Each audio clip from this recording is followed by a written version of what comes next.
आज मैं डिस्कस करने वाली हूँ यूपी पीसीएस के लास्ट ईयर जो क्वेश्चन आए थे, मेंस के क्वेश्चन आए थे, उसके रिगार्डिंग मैं अभी डिस्कस करने जा रही हूँ। तो प्लीज़ आप अपना कोशिश करें कि क्वेश्चन लेके बैठे, ताकि जब भी वीडियो प्ले करें तो हमेशा आप अपने क्वेश्चन पेपर को लेके लास्ट ईयर के बैठे और लेके बैठे। उसके बाद कुछ चीज़ें मैं आपको बताऊंगी, वहाँ से आप ज़रूर उन चीज़ों को कॉन्सेप्ट की समझने की कोशिश करें कि आंसर राइटिंग में आखिर आपको करना क्या है। ठीक है, बहुत ज़्यादा इसमें वर्ड्स की लिमिटेशंस है, तो बहुत ज़्यादा इसको एलिबोरेट करके आपके पास स्कोप नहीं है लिखने का, लेकिन फिर भी जितनी स्कोप है उसमें हम क्या क्या बेटर कर सकते हैं, क्या क्या ऐसी चीज़ें हैं स्कोप जहाँ पे बहुत अच्छा इनरिच उस आंसर को किया जा सकता है। तो देखते हैं, जैसे मैं कुछ क्वेश्चन ले रही हूँ, हालांकि मैं अब ज़्यादा क्वेश्चन लेना शुरू करूँगी और रैंडम भी क्वेश्चन लूँगी। हालांकि वो क्वेश्चन पूछे भी नहीं गए होंगे, फिर भी मैं कहीं कहीं से क्वेश्चन लेती रहूँगी ताकि आपको उसको मैं फॉर्मेटिंग समझा सकूँ। और मैं लास्ट में हर रोज़ कुछ ना कुछ कोशिश करती हूँ, कुछ आपको हैक्स देने की, टिप्स देने की, वो भी मैं देती रहूँगी। लेकिन मेरा वही रिक्वेस्ट है कि प्लीज़ मेरे आप चैनल को सब्सक्राइब कीजिए, लाइक कीजिए, ठीक है। और जितनी ज़्यादा आप लाइक सब्सक्राइब करेंगे, शेयर करेंगे, उतनी ज़्यादा लोगों तक पहुँचेंगी। वो मेरे लिए बहुत, सबके लिए अच्छा होता है। हर कोई चाहता है कि उनसे ज़्यादा लोग जुड़े, ताकि मेरे वीडियोज़ को देख सके, उससे फ़ायदा उठा सके, ठीक है। तो बात करती हूँ, आप क्वेश्चन पेपर शायद लेकर बैठ चुके होंगे, और उसके अलावा भी मैं अब ज़्यादा से ज़्यादा कोशिश करूँगी वीडियोज़ अपलोड करने की, ठीक है। अभी थोड़ी दिन मैं ब्रेक लूँगी, 4 से 5 दिनों का मेरा एक ब्रेक होगा। उसके बाद मैं कोशिश करूँगी कि बहुत ज़्यादा रेगुलर रहूँ और काफ़ी चीज़ों को मैं इसके अलावा जितनी करंट अफेयर्स की चीज़ें मैं भी आपको अपडेट कराती जाऊँगी, उनसे प्रीवियस ईयर के क्वेश्चन को भी मैं रिलेट करके उनको समझाती जाऊँगी कि किस डेटा को कहाँ देना है, किस तरीके से उसको प्रेजेंट करना है। तो एक क्वेश्चन लेते हैं, 15 नंबर क्वेश्चन है। गरीबी के कारणों और परिणामों की चर्चा करें। तो यहाँ पॉवर्टी से पूछा जाए, discuss the causes and consequences of poverty. तो मैंने आपको जैसे इकोनॉमी का मैंने या फिर यूपी पीसीएस के लिए जो वीडियोस बनाया था प्रीवियस, उसमें मैंने कुछ चीज़ों को डिस्कस किया है। कुछ ऐसे टॉपिक्स होते हैं जहाँ से हर एग्ज़ाम में और हर साल क्वेश्चन पूछे जाते हैं। पॉवर्टी भी उनमें से एक है, जैसे अनएम्प्लॉयमेंट था, पॉवर्टी था, और भी मैंने बहुत सारी चीज़ें बताई हैं। प्लीज़ आप टाइम निकाल के मेरे प्रीवियस वीडियोज़ को देखिए। और अभी आपको शायद पता नहीं चलेगा, क्योंकि अभी आपके पास पूरा सिलेबस पड़ा है कंप्लीट करने के लिए, तो इंसान पैनिक हो जाता है। लेकिन मेरा ये मानना है, क्योंकि मेरा बहुत एक्सपीरियंस अच्छा रहा है, या फिर जो कह सकते हैं मेंस का एक्सपीरियंस, तो मैं इसलिए इन चीज़ों को शेयर करती हूँ। जहाँ मैं कॉन्फिडेंट नहीं होती हूँ वहाँ मैं नहीं शेयर करती। जैसे एथिक्स के पेपर में मैं कॉन्फिडेंट नहीं हूँ, तो मैं उसकी वीडियो कभी भी अपलोड मैं नहीं करती हूँ, आपने कभी भी नहीं देखा होगा। तो मेरा ये मानना है कि प्लीज़ मेरे प्रीवियस वीडियो को जाइए और देखिए, थोड़ा थोड़ा टाइम, हर दिन 10-15 मिनट की वीडियोज़ है, कई लंबी वीडियोस हैं, उनको छोड़ दीजिए। तो अब आते हैं हम, टाइम बहुत इसमें निकल चुका है, तो अब आते हैं, बात करते हैं गरीबी। तो गरीबी के कारणों और परिणामों की चर्चा करें। सबसे पहले तो आपको एक लाइन में, अगर 250 वर्ड्स में ये पूछा जा रहा है, तो गरीबी की सबसे पहले आप कोशिश करें कि 1 से 1.5 लाइन में गरीबी को बता दें, ठीक है। उसके बाद गरीबी को जैसे बताएंगे, आप ये ज़रूर दिखाएंगे, जो वर्ल्ड बैंक का मेज़रमेंट करता है गरीबी के, जो पैमाना है गरीबी को मेज़र करने का, वो ज़रूर बताएंगे कि $1.9 पर डे की अगर किसी की इनकम है, पर डे की, पर पर्सन, तो वो गरीब नहीं है, वो गरीबी रेखा से ऊपर है, ठीक है। वो ज़रूर दिखाएंगे। और इसमें कुछ, चूँकि बहुत ज़्यादा स्कोप नहीं है, बहुत लंबा क्वेश्चन नहीं है जहाँ 1000 वर्ड्स में लिख सकते हैं, तो यहाँ उस डेफिनेशन को देने के बाद आपको करना है कि कारण। अब ये इंडिया के कॉन्टेक्स्ट में पूछा जा रहा है, तो इंडिया के कॉन्टेक्स्ट में आपको सारे सेक्टर वाइज कारण बताने हैं। और सेक्टर वाइज 2 चीज़ें यहाँ डायमेंशन होंगी। एक तो आपको सेक्टर वाइज दिखाना है कि क्या क्या ऐसे प्राइमरी सेक्टर की जो चीज़ें हैं, सेकेंडरी की हैं, वो बाद में दिखाना है। लेकिन सबसे पहले आपको दिखाना है कि जो गरीबी के भारत में कारण है उनका, ठीक है, उनके सारे 4-5 चीज़ें जो उनके डायमेंशन है, जैसे दिखाएंगे कि सबसे पहले सोशल, उसका क्या कॉज है, क्या रीज़न है हमारे यहाँ इतनी गरीबी है। गरीबी का परसेंटेज आप जरूर दिखाएंगे। एक छोटा सा कोशिश करेंगे कि एनएसएसओ को जो डेटाज होती है, वो आप पहले तो क्या करेंगे कि 1951 जब से योजना आयोग काम करना शुरू किया, उस समय से लेकर और 2015 तक का आप 10-10 साल पे एक छोटा सा बार चार्ट, बार डायग्राम बना लेंगे। बार डायग्राम आपको पता होगा, 10-10 साल का दिखा देंगे, इतना गरीबी, इतना गरीबी, इतना गरीबी, इतना परसेंट, ठीक है, छोटे से ग्राफ में। और उसके बाद दिखाने के बाद, इसके बाद 2-3 साल 4 साल का जैसे भी इंटरवल पे आपको डेटा मिला है 2015 के बाद, ठीक है। तो उसके बाद दिखाएंगे, या फिर 2020 तक डेटा को ले जाएंगे और फिर 2022 का डेटा, 2024 का डेटा, अभी जो रिसेंट आई है NSSO की वो डेटा दिखाएंगे। ये आपको ज़रूर काम करना है। इसके बिना आपको ये भी नहीं बता सकते हैं कि हाँ जी कितना गरीबी है और किस स्पीड से गरीबी बढ़ी है या घटी है। तो इसके लिए एक टेंडेंसी को दिखाने के लिए आपको ज़रूरी है। कारण में आते हैं तो सबसे पहले आप दिखाएंगे सोशल क्या कॉजेज़ हैं इंडिया में, ठीक है, इकोनॉमिक कॉजेज़ क्या है, कल्चरल कॉजेज़ क्या है। जितनी कॉजेज आपको 5-6 जो होते हैं, जितने हमारे किसी भी आंसर की फॉर्मेटिंग में, वो आपको कॉजेज सबसे पहले दिखाना है। ये वीडियो थोड़ा सा हो सकता है कि लंबा हो सकता है, या फिर मैं इसे 2 पार्ट में बनाऊंगी। तो वो कॉजेज सबसे पहले आपको शो करने हैं कि ये कॉजेज हैं, ठीक है। और कॉजेज़ के अगर कहते हैं तो मैं फिर डिटेल वीडियो और बना लूँगी कि क्या कौन कौन से कॉजेज़ उसमें आए। हालांकि आपको गूगल पे सब कुछ मिल जाएगा, लेकिन फिर भी मैं कोशिश करूँगी, ठीक है। तो कॉजेज जैसे आप बताएंगे, उसके बाद आप टेंडेंसी ज़रूर 2 लाइन में जो आपने एक डायग्राम बनाया है उसकी टेंडेंसी ज़रूर बताएंगे कि ये रहा कारण। अगर आपके पास कुछ कारण और भी है अवेलेबल, ठीक है, जैसे आपने टेंडेंसी दिखा दिया चार्ट के माध्यम से, ग्राफ के माध्यम से दिखा दिया। अब आपको पता है कि इंडिया पाकिस्तान का वॉर हुआ था, उस समय हुआ, इंडिया चाइना वॉर हुआ उस समय हुआ, कारगिल वॉर हुआ उस समय हुआ, पेंडेमिक आया कोरोना उस समय भी हुआ। तो ये 3-4 चीज़ें आपको शो करनी है उस डायग्राम के बाद कि ये भी एक बहुत बड़ा मेजर इशू रहा।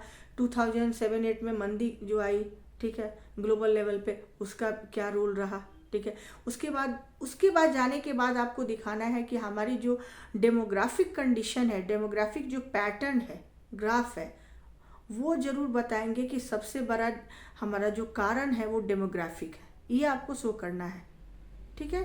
क्योंकि आपने कहीं भी देखा होगा जितने डेवलप्ड कंट्रीज़ हैं, जो नॉर्थ के कंट्रीज़ कहे जाते हैं, नॉर्थ साउथ की जब बात होती है, और साउथ वाले कंट्रीज जो कहे जाते हैं वो डेवलपिंग कंट्रीज़ कहे जाते हैं। जितने नॉर्थ के कंट्रीज़ है, आपने उनका जो डेमोग्राफिक फीचर देखेंगे तो आपको पता चलेगा कि उनकी जो पॉपुलेशन बहुत स्टेबल है या फिर कम है, ठीक है। बहुत ज़्यादा कंट्री का बर्डन नहीं पड़ता उनके सिटीजन्स पे। इसीलिए देखा होगा स्विट्जरलैंड जैसे कंट्रीज में कि वहाँ पे सबको पर मंथ उनको एक सैलरी भी दी जाती है, उनको इंश्योरेंस भी गवर्नमेंट प्रोवाइड कराती है, सारी कुछ पॉलिसी उनको दी जाती है। क्यों? क्योंकि उनके पास जो है पैसे ज़्यादा हैं, उन कंट्रीज़ के पास उनका इनकम जो है वो काफ़ी ज़्यादा है, और उस अगर कंपैरेटिवली देखें तो उनकी पॉपुलेशन कम है, पॉपुलेशन ग्रोथ कम है। हालांकि वो पॉलिसी अब बना रहे हैं यूरोप के बहुत कंट्रीज़ में कि ताकि लोग बाहर से आएँ और उनको वहाँ का रेजिडेंट बनाया जाए, ताकि पॉपुलेशन डिक्रीजिंग फॉर्म में जो जा रहा है उसको स्टेबल किया जा सके, ठीक है, स्टेबलाइज किया जा सके। तो इन कारणों को, डेमोग्राफिक कारणों को देंगे। फिर नेचुरल कैलेमिटी जैसे ज्योग्राफिकल कारण को भी आपको देना पड़ेगा, क्योंकि आप देखेंगे कि ज्योग्राफिकल रीजन में ये देखेंगे कि नॉर्थ ईस्ट के जितने भी स्टेट्स हैं और या फिर हिमालयन जितने भी स्टेट्स हैं उनकी बहुत अच्छी, अगर और पीपीपी भी दिखाएंगे, पर कैपिटा इनकम जो भी है वो भी आप दिखाएंगे कि परचेजिंग पावर भी दिखाएंगे कि वो उनकी कंपैरेटिव कम है, क्योंकि वो हिली एरियाज़ है, टेरेन है उनका बहुत ही जो कहते हैं जो जियोग्राफिकल कंडीशन है वो फेवरेबल नहीं है, उनकी भी फेवरेबल नहीं है, ना कि उनकी इकोनॉमिक एक्टिविटीज़ के लिए या फिर उनके ग्रोथ के लिए, इकोनॉमिक ग्रोथ के लिए। तो वो भी एक बहुत बड़ा रीज़न है। फिर कई बार कैटेस्ट्रॉफिक प्रॉब्लम हो जाती है, हजार्ड्स हो जाते हैं, नेचुरल फिनोमिना ऐसी जैसे साइक्लोन हो गया, अर्थक्वेक हो गया, फ्लड्स आ गए, इन चीज़ों से भी हमारी इकोनॉमी को बहुत फ़र्क पड़ता है। इसका एक बहुत बड़ा एग्जांपल है असम का, आप देख सकते हैं ब्रह्मपुत्र रिवर में हर साल फ्लड आता है, और बिहार के कोसी रिवर और नॉर्थ बिहार की ऑलमोस्ट 2-3 नदियाँ हैं जो हर साल फ्लड, नॉर्थ बिहार का 70% पार्ट आपको शायद पता होगा कि हर साल फ्लड से वो जूझता है। इस कारण अगर नॉर्थ बिहार में देखेंगे तो पॉवर्टी बहुत ज़्यादा है कंपेरेटिव टू साउथ बिहार, ठीक है। तो एक बहुत बड़ा ये नेचुरल फिनोमिना के कारण ही होता है चीज़ें। और उसका कंपेयर आप कर सकते हैं कि साउथ के जितने स्टेट हैं, स्पेशली वेस्टर्न कोस्ट के जो स्टेट्स हैं, वो कहीं ना कहीं जिनके पास कोस्टल फैसिलिटीज़ हैं उनकी आप अगर ग्रोथ रेट देखते हैं तो बहुत ऊपर, इंडिया का कॉन्टेक्ट में सबसे ऊपर हायर पे वो रहते हैं। महाराष्ट्र इसका एग्जाम्पल है, महाराष्ट्र है, गोवा है, केरल, तमिलनाडु, आंध्र प्रदेश, ठीक है। हालांकि एक्सेप्शनल मैं चीज़ें बता दूं, गुजरात भी है कि जैसे वहाँ एक और एक्सेप्शन मैं आपको समझा देती हूँ, ये आपके समझने के लिए है कि जिस भी स्टेट में ज़्यादा मिनरल्स होता है, ठीक है, और ज़्यादा मिनरल्स होता है और वहाँ की जो पॉलिटिकल स्टेबिलिटी है, पॉलिटिकल जो कंट्रोल है वो बहुत अच्छा नहीं है, स्ट्रांग नहीं है, तो उस राज्य में पॉवर्टी का लेवल बहुत हाई हो जाता है। आप इसका लाइव एग्जांपल देख सकते हैं, राजस्थान को भी ले सकते हैं आप, उड़ीसा, जहाँ की बहुत ज़्यादा मिनरल्स है, आपका इंडिया का कॉपर है, आयरन भी है, मैंगनीज, बॉक्साइट इंडिया का कालाहांडी में सबसे ज़्यादा है, लेकिन उसके बावजूद उनके पास कोस्टल एरिया भी बहुत है, लेकिन उसके बावजूद भी नहीं है, क्योंकि होता है कि बड़ी बड़ी जितनी कंपनीज हैं वहाँ पे कंट्रोल करना शुरू कर देती हैं। वो बहुत पहले से होता आ रहा है। नक्सलिज्म भी हालांकि आप देखेंगे कि ऐसी जगहों पे जल्दी इजीली स्प्रेड होता है। उसके बाद आप झारखंड का देखेंगे तो झारखंड के अलग मुद्दे हैं, क्योंकि वहाँ ट्राइबल पॉपुलेशन बहुत ज़्यादा है और वहाँ की जो पॉलिसीज़ है वो डेवलपमेंटल होने की बजाय वहाँ कंजर्वेटिव पॉलिसी अपनाई जाती है ताकि दूसरे बाहर से ना आ सके। उसका नतीजा ये हुआ कि बिहार से अलग होने के 25 साल के बाद भी झारखंड की स्थिति बहुत ही अभी के टाइम पे बहुत ही दयनीय है, बहुत ही। तो इसलिए ये सब चीज़ें भी फैक्टर्स आपको दिखाने पड़ेंगे आप, लेकिन दिखाएंगे कि जितने हिली स्टेट्स हैं, हिमालयन स्टेट्स हैं, उनकी भी बहुत ज़्यादा नहीं है, हालांकि उनकी ठीक है।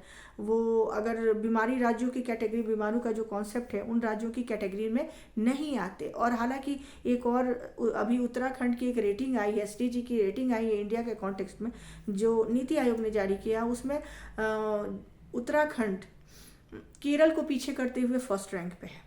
जितने जितने पैरामीटर्स है, 17 मेजर और 169 जो माइनर जितने भी हैं एसडीजी के गोल्स हैं। तो कहने का मतलब कि सिर्फ हमारी अगर हम पहले से जो चीज़ें आपको दी गई हैं, नेचर के द्वारा दी गई हैं, जोग्राफिकल कंडीशन दी गई है आपको, कोस्टल एरियाज़ दिए गए हैं बहुत सारी, या फिर डेजर्ट के एरिया हैं, उसे तो आप बहुत ज़्यादा चेंज कुछ नहीं कर सकते। लेकिन हाँ, उत्तराखंड ने ये दिखाया है कि आप अच्छी एक स्ट्रॉन्ग पॉलिसी, इफेक्टिव पॉलिसी को बनाकर, अगर पॉलिसी मेकर्स विजनरी हों तो उन पॉलिसी को बनाकर उस पर अच्छी इम्प्लीमेंटेशन करके, ट्रांसपेरेंसी और जितने ग्रीवांस रिड्यूसल के जितने भी उनकी कंसर्न्स है उनको अगर सॉल्व किया जाए, लोगों की प्रॉब्लम्स को समझा जाए, तो पॉलिसी अच्छी बनाया जाए, इम्प्लीमेंटेशन सही तरीके से किया जाए, एक टाइम बाउंड जितनी चीज़ें हैं पॉलिसी उनको इम्प्लीमेंट किया जाए, तो और आउटपुट इनपुट रेशियो देखा जाए तो कहीं भी डेवलपमेंट किया जा सकता है, विकास कहीं भी किया जा सकता है। और विकास और ग्रोथ में एक बहुत बड़ा अंतर होता है, आपने पढ़ा होगा कि दोनों की जो मेज़रमेंट का तरीका है वो अलग अलग है। ग्रोथ है आपका केवल इकोनॉमी देखा जाता है कि आपने कितने वेलबिंग है आप, या फिर यूँ कहे कि आपका पर कैपिटा इनकम क्या है, आपकी परचेजिंग पावर कैपेसिटी क्या है, उसको जीडीपी से उसको काउंट किया जाता है। बट जो डेवलपमेंट होता है ओवरऑल सारी आपके जितने भी आपके जीवन के पक्ष हैं, ठीक है, एक सर्वाइवल के लिए जितने पक्ष होते हैं, ठीक है, उन सबको वहाँ पे एक क्वालिटेटिव जो मेजर्स लिया जाता है वो डेवलपमेंट के कैटेगरी में आता है, ठीक है। तो आप इन चीज़ों को देखेंगे। अब थोड़ी सी मैं ज़्यादा इसमें डिटेल में चली जाती हूँ। वीडियो बनाने में सबसे ज़्यादा प्रॉब्लम मेरे साथ यही होती है कि मैं किसी चीज़ को बहुत ज़्यादा डिटेल में समझाना शुरू कर देती हूँ, जो कि आपका टाइम कहीं ना कहीं बाई करता है। अब कारण तो हमने समझ लिया कि इतने सारे कारण होंगे, अब परिणामों की चर्चा करते हैं। और आपसे रिक्वेस्ट है एक और कि जब भी आप आंसर राइटिंग करें, कभी भी गूगल से जो कुछ आपने ऑनलाइन लिया है मटेरियल, उसको एज इट इज़ मत रख दे। वो लगना चाहिए कि आपका तैयार किया हुआ है, आपका लैंग्वेज है। कई लोग क्या करते हैं, बिल्कुल रट्टा मारा या फिर सेम टू सेम लाइन वहीं रख देते हैं। सब कुछ अवेलेबल है लेकिन आपकी क्रिएटिविटी उस आंसर में दिखनी चाहिए आपके कॉन्सेप्ट्स जो है उसमें बिल्कुल दिखने चाहिए, ठीक है। अब देखते हैं कि उसके बाद परिणामों की चर्चा करते हैं। तो परिणामों की चर्चा में जब भी किसी परिणाम के प्रॉब्लम से रिलेटेड परिणामों की चर्चा होगी तो उसमें ये आपको ध्यान रखना है कि हमारी बाकी की जितनी प्रॉब्लम्स है इंडिया में, ठीक है, उसको उससे रिलेट करके देखना है, ठीक है। जैसे अगर मान लीजिए कि आपने देखा होगा कि जहाँ पे पॉवर्टी है, वहाँ पे पॉवर्टी ज़्यादा है, इनफैक्ट वहाँ की पॉपुलेशन ग्रोथ भी बहुत ज़्यादा है, क्योंकि वहाँ लोग लिटरेट नहीं है, वहाँ कॉन्शस नहीं है कि पॉपुलेशन ज़्यादा हो रहा है, उनको कोई फ़र्क नहीं पड़ता है, ठीक है, उनमें समझदारी और उनका सेंस भी उतना काम नहीं करता, तो वहाँ पे देखने को मिलता है। उसके बाद देखते हैं कि परिणाम जो है हर जहाँ जहाँ इंडिया की प्रॉब्लम हो रही है उसको उस परिणाम से ज़रूर जोड़ेंगे, ठीक है। अगर पॉपुलेशन की, जैसे कि मैंने बताया कि जहाँ पे गरीबी ज़्यादा होती है वहाँ पॉपुलेशन भी बहुत ज़्यादा होता है, ये हमने देखा है, हर जगह हमने देखा है, ठीक है। और दूसरी बात, वहाँ पे बेरोज़गारी, अगर गरीबी है तो गरीब जब लोग होते हैं तो उनके लाइफ के जितने भी घटक कंपोनेंट्स होते हैं वो ऑटोमेटिक उनके जो वो होते हैं क्वालिटी होते हैं ऑटोमेटिक फॉल हो जाता है। एजुकेशन, सबसे पहले एजुकेशन पे असर पड़ेगा। आपके पास गरीबी नहीं है तो सबसे पहले तो आपके पास तीन जो भोजन है, जो नेसेसरी आपके वो नेसेसिटी है लाइफ की, ठीक है, प्राइमरी जो नेसेसिटीज़ है उसमें आप कॉम्प्रोमाइज़ करेंगे, सैनिटेशन आपका कॉम्प्रोमाइज़ होगा, आपका हेल्थ केयर कॉम्प्रोमाइज़ होगा, आपका इंफ्रास्ट्रक्चर भी कॉम्प्रोमाइज़ होगा, क्योंकि गवर्नमेंट के पास भी कभी कभी फंड की कमी आती है, या लोग अगर अवेयर नहीं रहते अपने क्षेत्र के प्रति तो वहाँ भी कॉम्प्रोमाइज़ होता है। उसके बाद एजुकेशन में सबसे ज़्यादा कॉम्प्रोमाइज़ होगा, और उसका सबसे ज़्यादा जो अफेक्ट होने वाला है वो होता है कभी कभी टेररिज्म को बढ़ावा देना, नक्सलिज्म को बढ़ावा देना, या फिर ऐसी क्राइम्स रेट को बढ़ावा देना, लॉ एंड ऑर्डर का वायलेशन तक ये चीज़ें चली जाती हैं, ठीक है। तो ये सारे पक्ष कहीं ना कहीं हमारे गरीबी से प्रभावित होते हैं। तो आपको अपना जो नज़रिया है, दृष्टिकोण है किसी भी आंसर को लिखने के लिए, वो बिल्कुल आपका बुकिश नहीं होना चाहिए, और बहुत खुले दिमाग से, और जो आपने चीज़ें कभी ऑब्जर्व की हैं अपनी सोसाइटी में, अपनी आसपास, उन चीज़ों को ज़रूर कनेक्ट करने की कोशिश करें। इसलिए आपको पढ़ना नहीं पड़ेगा, मुझे नहीं लगता है कि ऐसे आंसर के लिए थोड़ा बहुत डेटा देखना है, उसके बाद पढ़ने की ज़रूरत है। तो परिणामों की चर्चा करेंगे, फिर इनको बैलेंस करने की कोशिश करेंगे, जनसंख्या, फिर उसके डेमोग्राफिक पक्ष को जरूर दिखाएंगे कि गरीबी के कारण डेमोग्राफी पे क्या असर पड़ा है हमारे, ठीक है, सारी चीज़ों को जरूर दिखाएंगे।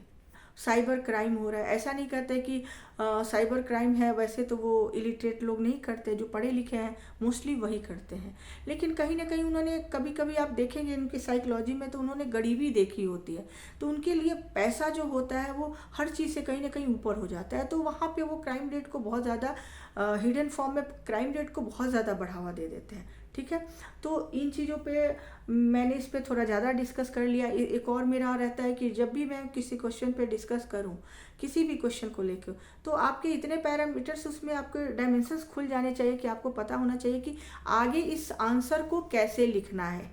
आपको वो क्वेश्चन आता हो नहीं आता हो कोई फ़र्क नहीं पड़ना चाहिए, आप उस आंसर को अच्छे से, इस क्वेश्चन को आंसर को लिख सकते हैं। ये मेन आपका, इतनी पढ़ाई आपकी अच्छी होनी चाहिए, कॉन्सेप्ट की क्लियरिटी अच्छी होनी चाहिए, और ये आपका तब आएगा जब आपकी थॉट प्रोसेस होगी जो वो काफ़ी, एक तो आप सेंसिबल होंगे उन चीज़ों के लिए, काफ़ी कंसर्न आपका होगा, और दूसरी आपका एनालिटिक जो अप्रोच होगा वो बहुत अच्छा होना चाहिए, ठीक है।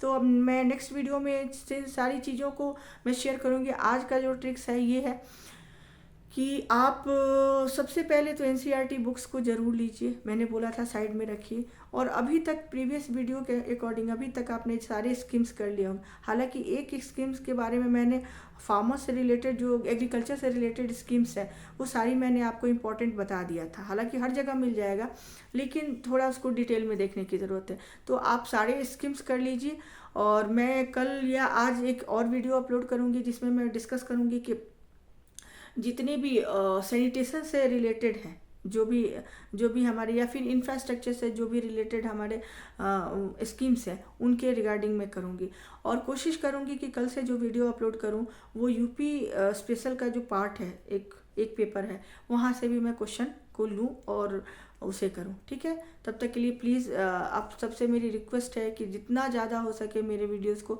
लाइक कीजिए, शेयर कीजिए, सब्सक्राइब कीजिए, ताकि मैं बहुत जल्दी आपके लिए सारी वीडियोस अब प्रोवाइड करूं।